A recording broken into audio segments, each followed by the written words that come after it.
today's guest is a little bit different. Her name is Stacey, and she has a background in domestic violence. But what we're going to be talking about today are interventions and that whole process. A lot of our community works with specialists like hers because a lot of our exes usually are ordered into some kind of anger management. So I want to be able to talk about what that looks like. Yeah.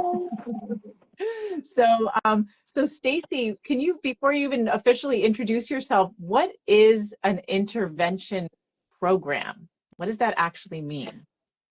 Well, it's a domestic violence intervention program. So that's for people who have used abusive behavior, mainly men. We also work with women as well, too. But so it's a program to help them work through recognizing their abuse and how it's affected those around them, and to understand the belief systems that have given them permission to behave that way, and then how to change those belief systems so that they can stop those behaviors. Wow. I Yeah. can't wait to hear about how that happens. But before we start, can you first, Stacey, introduce yourself and say a little bit about your background? Sure. My name is Stacey Womack. I'm the founder and executive director of Abuse Recovery Ministry and Services, or ARMS for short. We are 27 and a half years old at this point, and so we've been doing this a long time. Our largest program is for those who've experienced abuse, which is national and international. But we've also been doing the intervention side of things, working with those who are abusive for more than 2 decades now. So we are in the weeds, doing the work, and really have a full understanding of how this Yeah. works.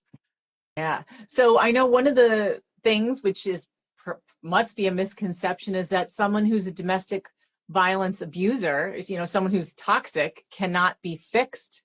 What do you have to say about that? I would say it's a continuum. A lot of people ask, what's your success rate?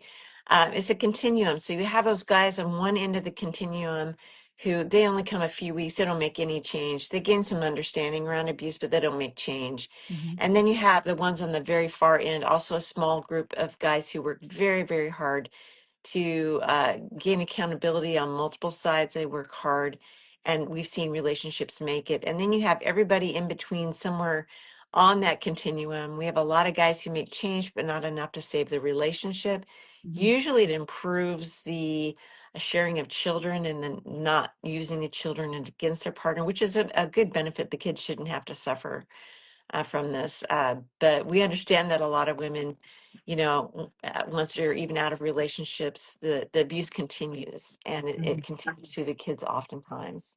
Yeah, and that's the community that we work with is people who have already gotten out of the relationship but still have to co-parent with someone like that. Yes. So, are there any other misconceptions people have about intervention besides that it's never going to work? I think that a lot of people think that abusers are just like the poor, the homeless, the drug addicts, all that, and really it is an equal opportunity offender.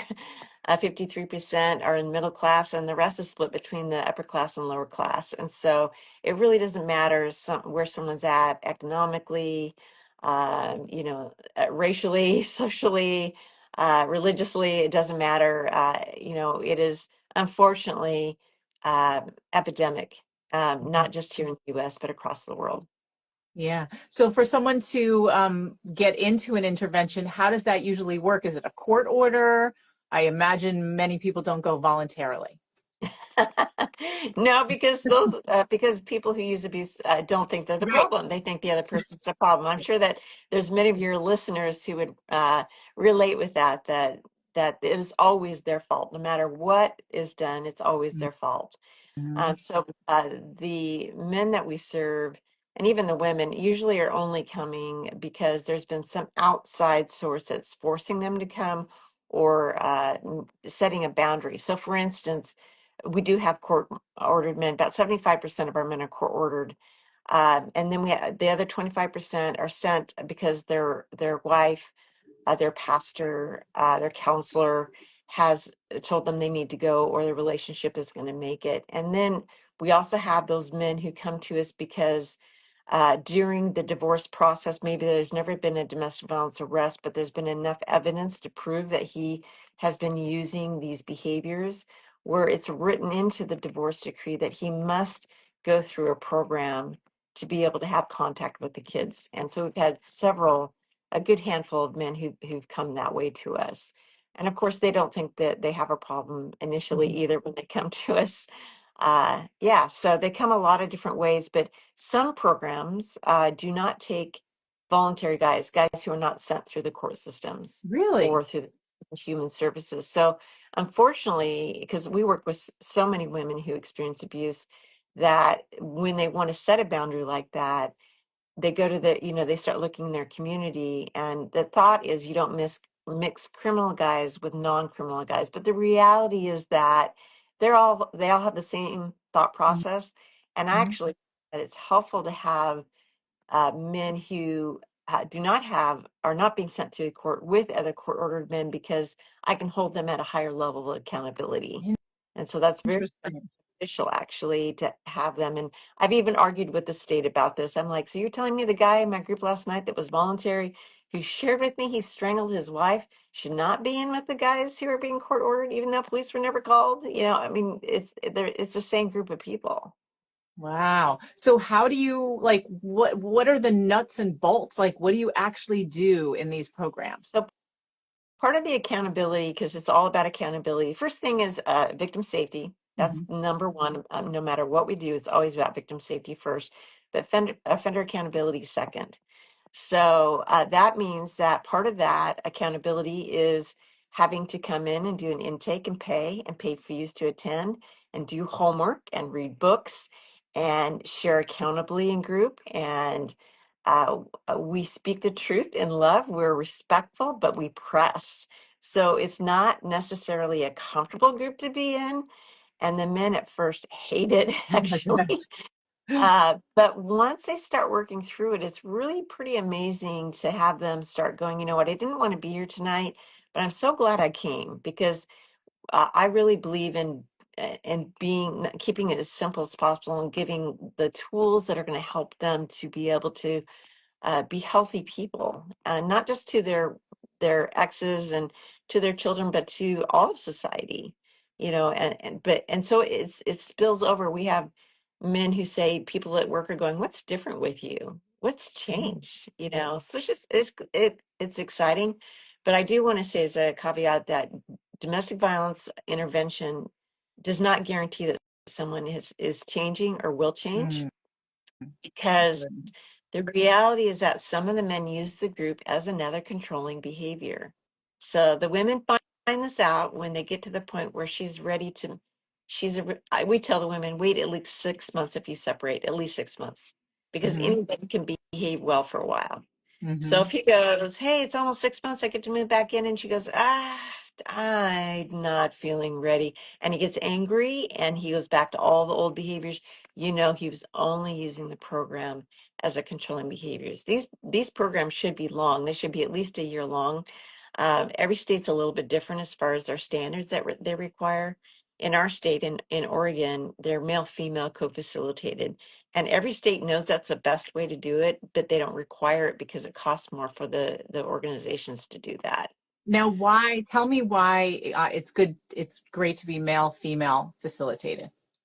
For the men that we work with, they have problems with women. That's one thing. Mhm. It's important to have a woman in the group, because we're making sure that the feminine perspective is being heard. And we're also there to make sure the victim's voice is being heard. And we're there to share and model shared power between the male and the female facilitator, which is so important for them to see what good, healthy partnership is all about. And to do that in a way that models for them what this can actually look like. Oh, I love that you're saying that because, my partner and I also work together. So we say we give the male and female perspective. We weren't thinking of victim abuser voice, but I think it is really important to model like a healthy Yeah, relationship. And now I can use your message there you can. for our It clients as works. well. It works. Yeah, we have great It does. results. Yeah. Same. So Yeah. Yeah, we're hoping to offer a Zoom, national Zoom group since because we have so many women you're calling and men actually of the wives that we're serving or the partners that we're serving calling and saying, can I join? Do you have a Zoom? And we don't right now, but we're planning to by this next fall to have that up and going. It's not as good as in person, but it's better than nothing. Right. Oh my gosh, that's so exciting. So, what about, are there tips or sorry, before tips, are there signs that you can see when it's not working for someone besides them waiting till the end and saying, I want to come Yes. back in the behavior? But how can you tell the difference between like this guy's doing it and this one is, I have a feeling this isn't going to work. So usually, the guys who are not doing it are even in group while we're talking about we don't allow them to talk about their victim and what she's done to cause him to Mm, be okay. So instead, we make them focus on what they did. But if when they keep focusing on her and they keep talking about how they're the victim, they're not changing. And so they can get released for that. We'll give them a warning and but it's lack of progress is what we call it because they need to be able to say I chose, she didn't make me yell or call her names or whatever, because abuse isn't just physical, it's a lot of other things. No one moves the muscles in somebody else's mouth or arms, and so he is responsible for the choices that he's made, even if her behavior isn't great or perfect. We're That's true of all of us. We're always responsible for the choices that we make. That would definitely be an indicator. And the women, we trust them. If what we're seeing in group, they may say, "Oh, this is so great," but when we hear from them and she's telling us he's just putting on a show, mm, we know it's fake. And so what we can do is we can kind of find ways to weave in things that she shared with us without him ever knowing because it's a group setting hmm. and she's not the only one experiencing this. No. So if he in any way is saying, yeah, it's abusive, that was so wrong with me, I'm so sorry, but you really need to be working on yourself too, that's a sign. I mean, not that we don't all have work to do, Mhm. but that's a sign that he's not being accountable. Yeah, Yeah. yeah, absolutely. Oh, so familiar. Yeah. What about how many people are generally in a group? In Oregon, they're allowed up to 12 men in the group, and that's a lot to do. We have an Mhm. hour, they're only an hour and a half long, and so yeah, it's a lot. Some places allow up to 15, but I can't imagine doing 15 in an hour and a half. No. It's a lot. And Yeah. how long are your programs? I know you had said that they should be at least a year. So this our state law, they changed it a couple times. We were doing this before there was any state Mhm. laws around this. And it was originally 48 weeks with once a month for 3 months. And all of us offer free aftercare once a month. So the men and women can return once a month for the rest of their lives for free. Mhm. But now the law reads that between 32 and 36 weeks, we're to do a special evaluation to determine if they're ready to complete, or if they're what they need to do to complete. So most of our men are in our program probably at least at 48 weeks, I would say. Generally, they end up being here because at first they're in a hurry just to get done. But if they really engage, they slow down and they're like, "Wow, this is really helpful," and then they kind of worry about stepping away, not having that weekly accountability. And we do have guys who go backwards afterwards, which is absolutely heartbreaking. Mhm. But then we have the other men who come back to us years later and is saying, "Oh, Stacey, I'm so grateful. There's so much freedom in this." And so their relationship didn't work, and now they're in a new relationship and it's healthy, and they're co-parenting well with their ex now, where they weren't before. And it's just you know it's just a benefit to all society when that happens. And that's our heart, is to see change so that everybody can be healthier. not Yeah, not necessarily relationships reconciled, that can't always happen. Sometimes you just can't give your heart away one more time. right, right. But you think about intergenerational trauma and how what you're doing is helping to stop that. Absolutely. This is something that is learned, and kids grow up in it. And as much as we have adult men say, I told myself I would never be like that, and then they just aren't doing the exact same behaviors. Maybe they weren't using physical abuse, but they get into group and they're like, oh my gosh, I am just like my dad, or that type of comments, Mhm. realizing that they are like that. but it's tough to face yourself. It's really tough to face the fact that you've really hurt people. And I don't know about you, but I know me, and I know that when someone tells me that my behavior hurt them in a negative way, I feel bad. No, me too. Know, and these guys do too. And so they usually puff up and they deny and they justify and they do all these things. And so we work to get them down to being so that when someone tells them these things, they go, "You're right. That was abusive. That was wrong. And I'm so sorry." Without any justification, any minimizing, any denying. Wow, it seems miraculous. It's hard. This is really hard work, and it's really hard work for the men and the women that we serve who are working on things. But when they press in, it's so amazing to watch the change. Yeah, Yeah. amazing. So Stacey, how could people find you and what you do? So our website is abuserecovery.org. And like I said, we serve nationally and internationally with our women's recovery groups. So if we don't have a group in their area, if there any women who've been through abuse experience this, they can just call us and they can just join a group even today if they wanted to at no cost. There's no cost for this. We just continue to rotate through our 15 lessons, and it's a safe place. You don't have to speak. You don't have to give us your real name.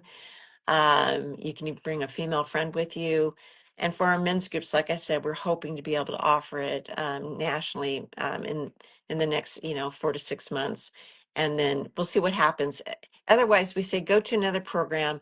But the thing that is most important is good facilitation. Curriculum is great, but if you don't have good facilitation, then the groups aren't really well Yep. run. And so people don't make change. So there are programs out there that are really poorly ran that only care that their participants show up and pay. And the men in those programs just learn what to do to complete, and they complete without any change whatsoever. Mm-hmm. So I just, Wow, I'm yeah, so impressed, Stacey, and I'm definitely gonna keep your contact information in my pocket because as you know, we deal with a lot of this, and even though our people are out of the yeah, relationship, the kids are really being affected. yes, So maybe we yeah, should be asking them to get some court orders for intervention programs just like yours or yours. Yeah, absolutely. so get Yeah, I think it can be really national as quickly beneficial. as you can. Yes, as soon as we can. Wish I Okay, could just duplicate ourselves I quickly, but it doesn't work like know, that. I know. Well, thank you so much for talking with me Mhm. today. Thank All right. you. Appreciate for having Let's me. let's stay in touch. Okay. Okay. Bye bye. Bye.